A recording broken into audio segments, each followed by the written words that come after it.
Park में शनाया अपनी दो सहेलियों के साथ रील शूट कर रही है। उसके हाथों में रंग लगे होते हैं और वो वाइट कलर का सूट पहने होती है और सूट में भी रंग लग रहे होते हैं और पास में बेसन की गुजिया का डिब्बा भी रखा होता है। तभी नीरज वहां आता है तो शनाया नीरज को रंग लगाने लगती है। तभी नीरज बोलता है, अरे नहीं नहीं शनाया, रंग मत लगाओ, होली को अभी 3 महीने बाकी हैं। तो क्या हुआ, थोड़ी होली अभी से मना लेते हैं। देखो मैंने तुम्हारे लिए बेसन की बेक की हुई गुजिया बनाई है। बेसन की बेक की हुई?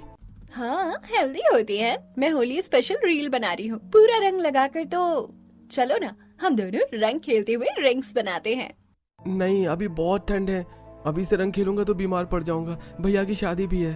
अरे बाबा, कितना सीरियस हो गए तुम।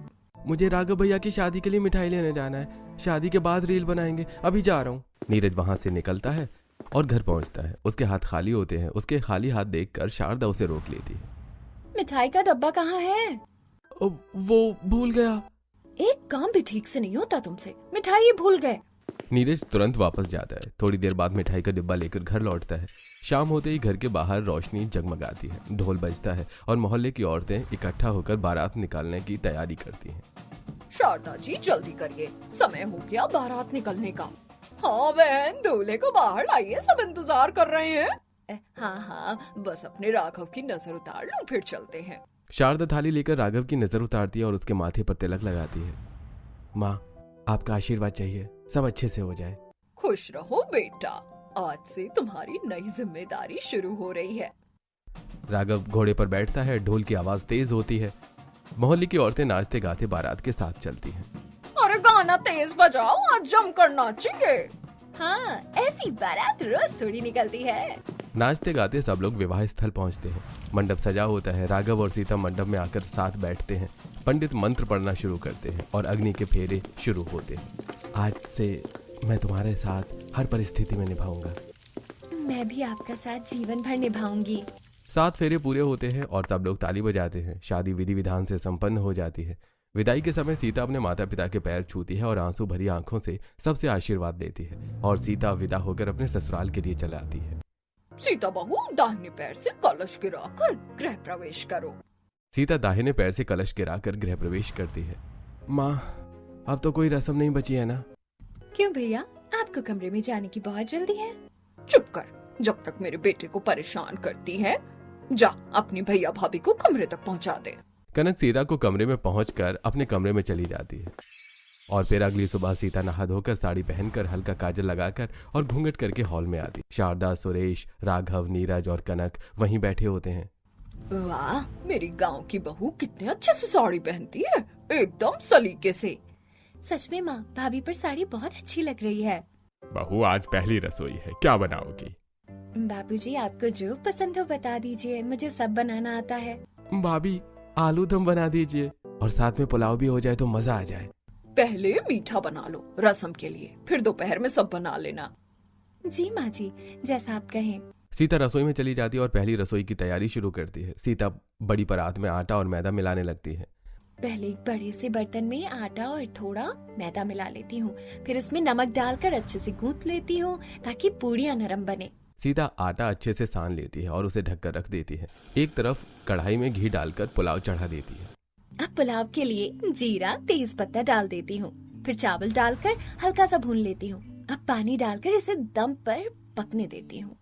सीता लोइयां बनाकर पूड़ियां बेलने लगती है। पूड़ियाँ हमेशा गोल गोल बेलनी चाहिए, ना ज्यादा पतली ना ज्यादा मोटी, तभी अच्छे से फूलती है। कढ़ाई में तेल गर्म हो जाता है। सीता एक एक करके पूड़ियां डालती है। कैसे गोल गोल फूल रही है। अच्छी बेली हुई पूड़ियाँ ही ऐसे फूलती हैं। बस ऐसे ही हल्का सा पलट देते हैं। प्लेट में सुनहरी पूड़ियां जमा होने लगती हैं। पुलाव पककर तैयार हो जाता है। ढक्कन हटाते ही खुशबू उठती है। रसोई की खिड़की से पुलाव और सब्जी की खुशबू बाहर गली तक चली जाती है। अरे ये कैसी बढ़िया खुशबू आ रही है। लगता है शारदा की गांव वाली बहू ने कमाल कर दिया। मैंने तो सोचा नहीं था कि इतनी अच्छी खुशबू आएगी। सच में गांव वाली बहू ने बढ़िया पकवान बनाया है। घर के सभी सदस्य डाइनिंग टेबल पर बैठ जाते हैं और सीता सभी को खाना परोसती है। सभी एक साथ गांव की बहू के पकवान चखते हैं। बताइए, हमारी गांव वाली बहू का खाना कैसा लगा? बहुत बढ़िया बनाया, ऐसा खाना मैंने अपनी जिंदगी में कभी नहीं खाया। बहुत स्वादिष्ट बहू, बहुत स्वादिष्ट। पुलाव और सब्जी की खुशबू खिड़की से बाहर गली तक फैल जाती है। थोड़ी देर में मोहल्ले की औरतें और बहुएं दरवाजे के पास आकर खड़ी हो जाती हैं। अरे वाह, कैसी बढ़िया खुशबू आ रही है। सच में ऐसी खुशबू तो पूरे मोहल्ले में किसी के घर से नहीं आती। गांव वाले बहू ने तो कमाल कर दिया। हमने तो सोचा था होली पर शारदा की बहू के हाथ का पकवान चखेंगे, लेकिन लगता है पहली रसोई में ही मौका मिल जाएगा। दीदी, खुशबू से ही लग रहा है खाना बहुत स्वादिष्ट है। हाँ दीदी, पुलाव की महक तो सीधा यहाँ तक आ रही है। हाँ चलो चलते हैं शारदा चाची के घर। अब सभी शारदा के घर के दरवाजे के पास खड़े होते हैं और बेल बजाते हैं। तभी सीता दरवाजा खोलती है। सीता मुस्कुराकर सबको अंदर बुलाती है और एक एक करके सबके लिए प्लेट में पूड़ी, पुलाव और सब्जी परोसती है। आप सब बैठिए, पहले आप लोग कुछ खा लीजिए। बहू, सच में बहुत स्वाद है खाने में, और खाने के साथ साथ तुम्हारा पहनावा भी बहुत अच्छा है। शारदा, तुम्हारी गाँव वाली बहू ने तो पहली रसोई में ही दिल जीत लिया। दीदी, आपने तो बहुत अच्छा पकवान बनाया है। सच में इतना स्वाद तो हमने सोचा भी नहीं था। सब लोग खाना खाते हुए उसकी तारीफ करते हैं। शारदा पास खड़ी सब सुनती रहती है। मेरी गांव वाली बहू का पहनावा भी अच्छा है और पकवान भी। भगवान करे ऐसे ही घर की इज्जत बढ़ाती रहे। ऐसे ही एक दिन बीत जाता है। सीता अपने सास की सारी जिम्मेदारियां संभाल लेती है और सबका अच्छे से ध्यान भी रखती है। तभी एक दिन, मैं बाजार जा रही हूँ, सब्जियाँ लेकर आती हूँ। नहीं माँ जी, आपको बाजार जाने की कोई जरूरत नहीं है। मैं सब्जियाँ और राशन का सामान लेकर आ जाऊंगी। नहीं बहू, राशन का सामान भी लेना है, सब्जियाँ भी लेनी है। तू नई नवेली बहू है, कहाँ जाएगी इतनी दूर?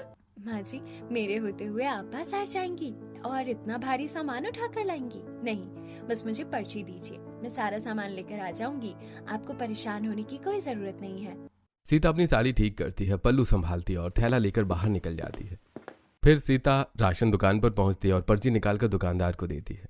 भैया, ये सारा सामान दे दीजिए। ठीक है बहू, लो बहू, ये सब पैक कर दिया, आप ले जाइए। सीता सारा सामान और सब्जियों का थैला हाथ में लेती है और घर की तरफ लौटती है। देखो तो कितना अच्छा पहनावा है, पूरे मोहल्ले में इससे सुंदर कोई नहीं। और देखो खुद इतना सामान लेकर आ रही है, अपने सास की कितनी सेवा कर रही है। गाँव वाले बहू ने तो सच में दिल जीत लिया। सच में पहनावा भी इतना सुंदर और स्वभाव भी अच्छा है। सीता मुस्कुराते हुए घर के अंदर चली जाती है, जहाँ सुरेश सोफे पर बैठे हैं। पापा जी, आपने दवाई खाई कि नहीं? नहीं बहू, दवाई खत्म हो गई थी।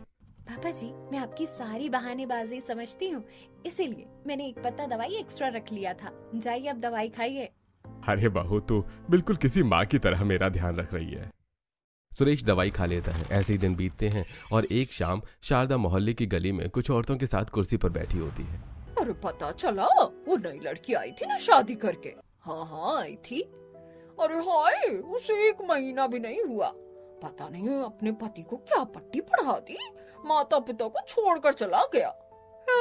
शहरी लड़कियां ऐसी ही होती हैं, पहले घर में आती हैं, मीठी मीठी बातें करके घर तोड़ देती हैं और बेटे को अपने पास रख लेती हैं। अब तो मैं अपने छोटे बेटे की शादी भी किसी गांव की लड़की से ही कराऊंगी। घर आकर शारदा पंडित जी को कॉल करती है। पंडित जी, मेरे छोटे बेटे के लिए लड़की ढूंढिए। अभी तो आपने बड़े बड़े की शादी की है, 1 महीना भी नहीं हुआ। हाँ, अब तो इसी महीने होली से पहले ही शादी करनी है। नीरज जानता था कि उसकी माँ लव मैरिज के लिए कभी नहीं मानेगी, इसीलिए वो शनाया से कोर्ट मैरिज कर लेता है और घर आता है। नीरज और शनाया को ऐसे साथ देखकर कनक कहती है, भैया ये कौन है? ये मेरी बीवी है। शारदा गुस्से में पानी का गिलास फेंक देती है। नहीं, मेरी बहू कोई शहरी लड़की नहीं बन सकती। तभी मोहल्ले के कुछ लोग उनके गेट के पास भीड़ लगा देते हैं, जिसे देखकर सुरेश बाहर आता है। मोहल्ले में इकट्ठे लोगों को डांटते हैं। अरे क्या खिचड़ी पुलाव पका रहे हैं? अपने काम से काम रखो। पड़ोसी भाग जाते हैं और पंडित जी भी चले जाते हैं। देखो कोई फायदा नहीं है, बच्चों ने शादी कर ली है, उन्हें अपना लो। जो करना है करो, पर मैं इस शहरी लड़की को अपनी बहू नहीं मान सकती। शारदा वहां से चली जाती है। सीता शनाया का गृह प्रवेश करवाती है। नीरज और शनाया अपने कमरे में आते हैं। देखो, सभी तो मान जाएंगे, पर सबसे पहले मम्मी का दिल जीतना पड़ेगा। मम्मी का दिल मैं कैसे जीतूंगी? बहुत आसान है, मम्मी को अच्छे पकवान बनाकर खिलाना। जब वो देखेंगे कि तुम घर के सारे काम जानती हो तो वो खुश हो जाएंगी। अच्छा ठीक है, कल मेरी पहली रसोई है, मैं इतना हेल्दी और अच्छा खाना बनाऊंगी कि मम्मी खुश हो जाएगी। अगले दिन सुबह शनाया स्लीवलेस ब्लाउज और साड़ी पहनकर किचन में आती है। ये पहनावा मुझे बिल्कुल पसंद नहीं आया। अरे क्यों माँ, साड़ी तो बहुत अच्छी लग रही है। ये कोई पहनावा है? ब्लाउज कैसी है इसकी? अच्छी तो है माँ। शनाया को यह सब सुनकर बुरा लगता है और वो बातों को इग्नोर करके सीता के पास जाती है और उससे पूछती है, बताइए मैं क्या बनाऊं? पूरी आलू बना लो, आलू दम बना लो, पनीर बना लो, पुलाव बना लो और तड़क भड़क 2-4 आइटम्स अपनी तरफ से रख लो। ठीक है, मैं बनाऊंगी। शनाया इंस्टाग्राम पर लाइव आती है और खाना बनाने लगती है। देखिए गाइस, मैं अपनी सास को खुश करने के लिए पहली रसोई में क्या क्या पकवान बना रही हूँ और कैसे बना रही हूँ। ये सारे पकवान हेल्दी है। सबसे पहले पूड़ियाँ बनाऊंगी। मैं आपको बताती हूँ पूड़ियों को एयर फ्रायर में कैसे बनाना चाहिए। पूड़ियों में हल्का तेल लगाकर एयर फ्रायर में रख देती है, जिससे पूड़ियाँ बनती हैं और रील बनाते हुए। फिर आलू दम ऑलिव ऑयल में बनाऊंगी। पनीर और सब्जियां भी हल्की तेल में। खीर में चीनी की जगह शुगर फ्री गोलियां डालूंगी। शनाया हेल्दी स्टाइल में पकवान बनाकर सभी को टेबल पर सर्व करती है। अरे ये उबली हुई सब्जियां कैसी बनी है, मुझे पसंद नहीं आई। हाँ, पहनावा और खाना दोनों ही खराब हैं। मुझे तो खाना अच्छा लगा, हल्का और हेल्दी। भाभी का खाना मुझे भी पसंद आया। शहरी बहू का हल्का और हेल्दी खाना सिर्फ नंद और उसके पति को अच्छा लगता है। ऐसे कुछ दिन बीतते हैं। शनाया एक 1 पीस ड्रेस में गुलाल और रंग लेकर अपनी बालकनी में आती है। देखिए गाइस, होली को इतने दिन बचे हैं। मैं आपको दिखाऊंगी कि अगर रंग ज्यादा लग जाए तो कैसे छुड़ाएं। देखो शारदा की शहरी बहू किस तरह का कपड़ा पहनती है और फोन में देखकर मुंह बना रही है। पता नहीं किसे दिखा रही होगी। मुझे पता है, फोन में वीडियो कॉल हो रहा होगा। जरूर अपने किसी यार को दिखा रही होगी। मोहल्ले की औरतें बातें करने लगती हैं। ऐसे ही अगले दिन सीता अपने बाजार वगैरह के लिए बाहर जा रही होती है। अरे मेरी गांव की बहू कितनी अच्छी है, मुझे कोई काम ही करने नहीं देती। बाजार ले आती है, दवाइयाँ ले आती है, सारा काम कर लेती है। अरे ये तो मैं भी कर सकती हूँ। मैं भी आज बाजार जाऊंगी। शनाया एक टॉप और शॉर्ट स्कर्ट में तैयार होती है और बाहर जाती है। देखो देखो कैसे पहनावे में मटक रही है बाहर। शनाया को उनके बातों से फर्क नहीं पड़ता और वो चुपचाप अपने धुन में बाजार चली जाती है। जब वो खरीदारी करके लौटती है, शारदा को मोहल्ले की बातें पता चल जाती हैं। तेरी हिम्मत कैसे हुई ऐसा पहनावा पहनकर बाहर जाने की? हे भगवान, होली आ रही है। पता नहीं ये लड़की होली में क्या करेगी। मेरी नौक न कटवा दे, क्या करेगी भगवान ही जाने। एक दिन शनाया किचन में आती है जहाँ सीता खाना बना रही होती है। देख रहे हैं गाइस, मेरी जेठानी क्या बना रही है? कश्मीरी आलू दम बना रही हूँ और तेल में छान कर लच्छा पराठा भी बना रही हूँ। देख रहे हैं गाइस, कितना अनहेल्दी खाना हमारे घर में बनता है, पर मैं अपनी सास को इम्प्रेस करने के लिए ऐसा खाना नहीं खिला सकती। मैं आज उनके लिए बहुत हेल्दी डाइट मेंटेन कर रही हूँ। शारदा बाहर से सुन लेती है। तू तो खाना बनाने आती नहीं है, सिर्फ छोटे छोटे शहरी कपड़े पहनकर ठुमकती रहती है और अब मेरी गाँव के बहू के खाने की बुराई कर रही है। मैं खराब नहीं कह रही मम्मी, मैं तो कंटेंट क्रिएट कर रही हूँ। आप जो चाहे बना सकती हैं। अगर तुझे अच्छा खाना बनाना आता है तो मेरी बहू की जैसा स्वादिष्ट खाना बनाकर दिखा। ठीक है, मैं बनाती हूँ। इतना कहकर शनाया खाना बनाने जाती है। अब मैं हेल्दी खाना बनाऊंगी। स्वादिष्ट तो पता नहीं, पर हेल्दी होगा। पूड़ियाँ एयर फ्रायर में बनाऊंगी, सब्जियाँ हल्का उबालूंगी, नमक और हल्दी मिर्च डाल दूंगी, थोड़े पकौड़े भी बनाऊंगी, स्टीम करके इडली की तरह। सलाद भी तैयार करूंगी। ऐसा कहकर शनाया खाना तैयार कर देती है और टेबल पर सर्व करती है। भाभी ने बहुत हेल्दी खाना बनाया है। इसमें तेल मसाला नहीं है, पर स्वाद अच्छा है। हाँ सही है, ये खाना हेल्दी है। मुझे भी खाना पसंद आया। हाँ, हल्का और हेल्दी खाना अच्छा लगा। मुझे कुछ खास पसंद नहीं आया। हाँ, मुझे भी उतना अच्छा नहीं लगा। ऐसे कुछ दिन बीत जाते हैं और अब होली को बस एक हफ्ता बचा रह जाता है। ये ले, तेरे ऊपर मेरा बलून। अरे नहीं, ये मेरा था। देखा, मेरे पास ये पिचकारी है, बंदूक वाली। मेरे पास भी है, ये ले। रंग मजा आया? अरे बचाओ, मैं भी फेंकता हूँ बलून। मेरे बलून में रंग है। तूने मुझे बलून से भिगोया? रुक, अभी बताती हूँ। मैं तो बच जाऊंगा। मोहल्ले की गलियों में बच्चे आपस में मस्ती करते हुए पानी के गुब्बारे और पिचकारी से पानी फेंक रहे होते हैं। माँ, हम ऑफिस जा रहे हैं। हाँ, शाम तक जल्दी आ जाएंगे। शनाया और सीता दोनों लंच लेकर आती हैं। ये लो आपका लंच। ये लो आपका लंच। मेरे 2 बेटे, एक को मिला तेल मसाले वाला टेस्टी खाना और एक को मिला उबली हुई सब्जियों का हेल्दी खाना। सुरेश की बात सुनकर सभी हंस पड़ते हैं। वहीं शारदा अपनी शहरी बहू को देखकर मुंह ऐंठती है। ये लो, ये शर्ट अपने साथ रखो। शर्ट? किस लिए? बाहर बच्चे होली खेल रहे हैं, बस एक हफ्ता बचा है। कौन कहाँ से पिचकारी मार दे, कौन बलून फेंक दे, पता नहीं। अगर ऑफिस तक भीग जाओगे, बच्चों की गुब्बारे से बच नहीं पाओगे, तो इसे पहन लेना। और भैया आप भी ले। हाँ हाँ, सही कह रही हो, मैं रख लेता हूँ। हाँ मैं भी ले लूंगा। हाँ तुम भी रख लो। दोनों शर्ट ले लेते हैं और ऑफिस के लिए निकल जाते हैं। तभी कुछ देर बाद मोहल्ले की औरतें घर आती हैं। शारदा, अब होली आने वाली है, कुछ प्लानिंग कर रही हो क्या? इस बार तो तेरे घर बहुएं आई हैं, होली में उन्हीं के हाथ के पकवान होंगे। हाँ, गाँव वाली बहू से अच्छा खाना पूरे मोहल्ले में कोई नहीं बना सकता। आप लोग बेफिक्र रहिए, इस बार मैं अच्छे पकवान बनाकर खिलाऊंगी। अगर मैं भी अपने स्पेशल पकवान बनाकर खिलाऊं तो सब मुझसे भी खुश हो जाएंगे। मैं भी बनाऊंगी हेल्दी पकवान जो सबको खाने चाहिए। रहने दो, तुझे बनाना नहीं आता, तेरा खाना कौन खाएगा? उबली हुई सब्जियाँ? अरे बनाने दीजिए, हम भी देखेंगे शहरी बहू क्या बनाती है। होली में भी आप लोगों को मजा आएगा। मैं जेठानी जी के साथ पकवान बनाऊंगी। हाँ हाँ, अब पता चलेगा गांव वाली बहू ज्यादा अच्छा पकवान बना रही है या शहरी बहू। और पहनावा भी देखेंगे उस दिन किसका अच्छा है। फिर सभी बैठकर होलियों की तैयारी की बातें करने लगते हैं। ऐसे ही 2 दिन बीत जाते हैं और होलिका दहन के एक दिन पहले मोहल्ले के बीचों बीच बहुत बड़ा होलिका तैयार किया जा रहा होता है। मुकेश, ऐसे लगाओ। रमेश, ये ठीक नहीं है, थोड़ा सीधा करो। हाँ ठीक है शारदा जी। ऐसा?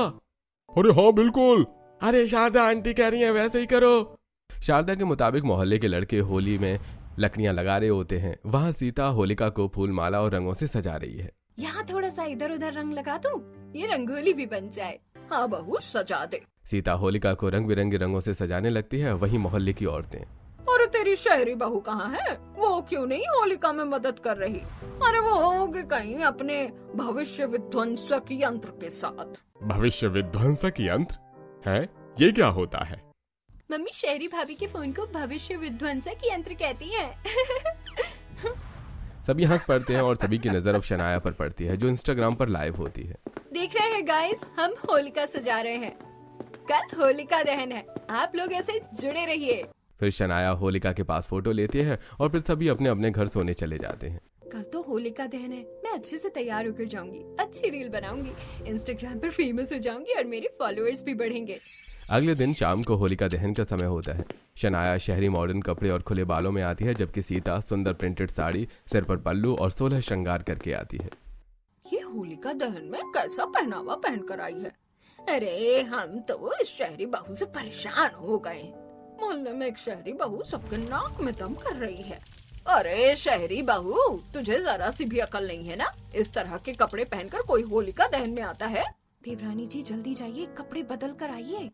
शनाया चुपचाप कपड़े बदलने चली जाती है और थोड़ी देर बाद अच्छे कपड़े पहनकर वापस आती है। होलिका दहन शुरू होता है। सभी पति पत्नी घूम घूम कर जल चढ़ा रहे हैं। पहले सीता करती है, सभी बहुएं तारीफ करती हैं। अब शनाया की बारी। चलो अब हम करते हैं। शहरी बहू, ये दाहिने हाथ से रील बना रही है, बाएं हाथ से जल चढ़ा रही है। कितना बड़ा अपशगुन कर दिया, अनहोनी कर दिया। शारदा गुस्से में घर चली जाती है। सभी लोग घर में शारदा के पास आते हैं। तब शारदा शनाया से कहती है, जरा सी भी अकल नहीं है। मुझे माफ कर दीजिए, मुझसे गलती हो गई। तुझसे कोई गलती नहीं होती है, तू जानबूझकर मेरी बेइज्जती करवाती है। बस इसीलिए मैं शहरी बहू नहीं लाना चाहती थी। हर कोई मेरी सुनता ही कहाँ है। इतना कहकर शारदा गुस्से में अपने कमरे में चली जाती है और घर के दूसरे लोग भी अपने कमरे में चले जाते हैं। मेरा यकीन करो नीरज, मैंने जानबूझकर नहीं किया। मुझे सच में नहीं पता था कि होलिका में पानी कैसे चढ़ाया जाता है। शनाया मुझे पता है तुम्हारी कोई गलती नहीं है। अरे कोई बात नहीं, धीरे धीरे सीख जाओगे। अब चिंता मत करो और सो जाओ। फिर नीरज सो जाता है और शनाया अपने इंस्टाग्राम चेक करती है। ओह गॉड, मेरी छोटी सी मिस्टेक से मेरे कितने फॉलोअर कम हो गए।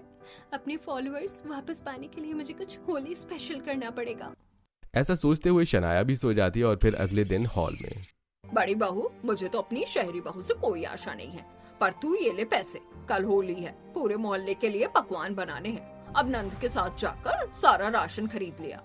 मम्मी जी, मुझे भी पैसे दीजिए, मैं भी होली स्पेशल पकवान बनाने के लिए सामान लेकर आऊंगी। तू क्या बनाएगी? पहनावा आता नहीं, पकवान बनाएगी। मम्मी जी भरोसा कीजिए, मेरे पकवान से सब बहुत खुश होंगे और मैं स्पेशल ठंडाई भी बनाऊंगी। ठीक है, पर तूने मेरी बहुत बेइज्जती करवा दी है। होली के पकवान में मेरी बेइज्जती नहीं होनी चाहिए।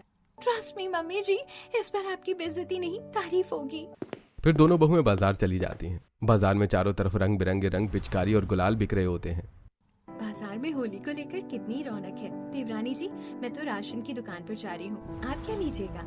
आप बनाए अपना वही अनहेल्दी खाना। मैं हेल्दी खाना बनाने के लिए बटर पेपर और अपनी स्पेशल ठंडाई के लिए तो ड्राई फ्रूट्स और फल और ग्लास और बर्फ लेने जा रही हूँ। फिर दोनों में बाजार में अलग अलग सामान खरीदने लगते हैं। वहीं सीता एक राशन की दुकान पर चली आती है। क्या दूं, जल्दी बोलिए। आटा, बेसन, तेल, मसाले और पनीर और गुजिया और दही बड़े का सामान। अभी देता हूँ। वहीं दूसरी तरफ शहरी बहू फूलों की दुकान पर आ जाती है। भैया मुझे अंगूर, सेब, मौसमी 3-3 किलो दे दीजिए। हाँ जी, ये लीजिए। शनाया सारे फल लेकर शॉपिंग मॉल आ जाती है जहाँ यस मैम, क्या ढूंढ रही हैं आप? क्या चाहिए आपको? हाँ, मुझे बटर पेपर, फल काटने का गैजेट, 1 किलो सारे ड्राई फ्रूट्स और हर फ्लेवर की ठंडाई चाहिए। मैम इतना सामान? वो मेरे मोहल्ले में होली की पार्टी है। ओके मैम, आप एड्रेस लिखवा दीजिए, हम भिजवा देंगे। शनाया अपना एड्रेस लिखवा कर वापस बाजार आ जाती है। पकवान तो मैं हेल्दी बनाऊंगी, लेकिन इंस्टाग्राम फॉलोअर्स को कैसे गेन करूं? कल मेरी गलती से बहुत लोग मुझे अनफॉलो कर चुके हैं। तभी कुछ बच्चे शनाया के ऊपर गुब्बारे फेंकने लगते हैं। बच्चे मत फेंको, मत फेंको। बजाने मान लो, होली है, हैप्पी होली। ये बच्चे भी ना होली के गुब्बारे का पूरा फायदा उठाते हैं, दूर से गुब्बारे फेंक कर भाग जाते हैं। तभी शनाया के दिमाग में एक आइडिया आता है। गुब्बारे, मैं गुब्बारों से होली स्पेशल ड्रेस बना सकती हूँ। शनाया बाजार के एक दुकान में आती है और ढेर सारे गुब्बारे खरीदती है। तब तक सीता भी अपने पकवान के सामान खरीद कर आ जाती है। देवरानी जी, आपने सिर्फ गुब्बारे और फल खरीदे हैं और सामान? मैं शहरी बहू हूँ, मैंने सारा सामान खरीद लिया है, शाम तक घर पहुँच जाएगा। फिर दोनों बहुएं घर चली आती हैं और होली की तैयारी में जुट जाती हैं। मैं घर के पीछे होली का चूल्हा बना लेती हूँ, इसी पर सब पकवान बनाऊंगी। पकवान भी जल्दी बन जाएंगे और गैस चूल्हे भी बर्बाद नहीं होगा। सीता मोहल्ले के गार्डन से कढ़ाई भरकर मिट्टी लाती है और घर के पीछे मिट्टी का चूल्हा बनाती है। तभी शारदा आती है। वाह बहू, तू तो बड़ी समझदार है। गैस भी बचा लिया और जल्दी खाना बनाने का उपाय भी ढूंढ लिया। वहीं दूसरी तरफ शहरी बहू अपने खरीदे बलून लेकर अपने शॉर्ट ड्रेस पर चिपका रही होती है। मेरा स्पेशल होली ड्रेस के सामने तो कोई भी फैशन डिजाइनर फेल हो जाएगी। ऐसी रात बीतती है और आज होली का दिन होता है। सीता सुबह सुबह उठती है और नहा धोकर अपने चूल्हे पर पकवान बनाने आती है। आज पकवान बनाना जल्दी शुरू करना पड़ेगा, पूरा मोहल्ले का पकवान बनाना है। वाह बहू, तू आ गई। पता नहीं मेरी शहरी बहू अभी तक उठी भी है या नहीं। तभी शनाया रील बनाते हुए बाहर आती है।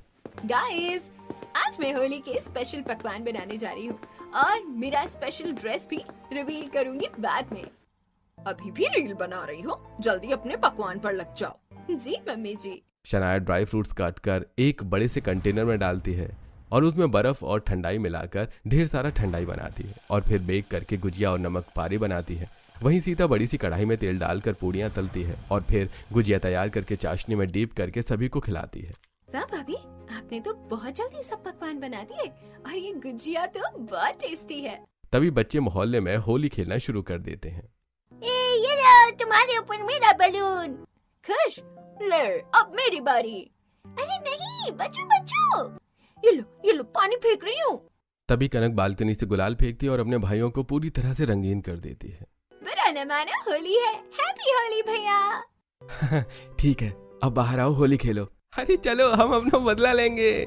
मोहल्ले में होली शुरू हो गई, गाने बज रहे हैं, लोग नाच गाना कर रहे हैं। सीता चूल्हे पर गुजिया, मालपुआ, पूड़ियाँ, सब्जियाँ, जलेबी, गुलाब जामुन बना रही होती है। शहरी बहू शनाया ठंडाई बनाने में लगती है। बर्फ, दूध, बादाम, किशमिश, फल, काजू मिलाकर तैयार कर रही है। ठंडाई बन गई क्या बेटा? हाँ मम्मी जी, 20 ग्लास ठंडाई तैयार है। दोनों बहुएं पकवान बनाने में जुटी हैं। बच्चे गली में होली खेल रहे हैं। पूरा मोहल्ला रंग बिरंगा हो गया है और होली के गाने बज रहे हैं जिस पर मोहल्ले के अंकल आंटी डांस कर रहे होते हैं। चलो बहू, अब तुम लोग भी होली खेलो। अभी नहीं, मैं पहले अपनी स्पेशल होली आउटफिट पहन कर आती हूँ। अच्छा, जल्दी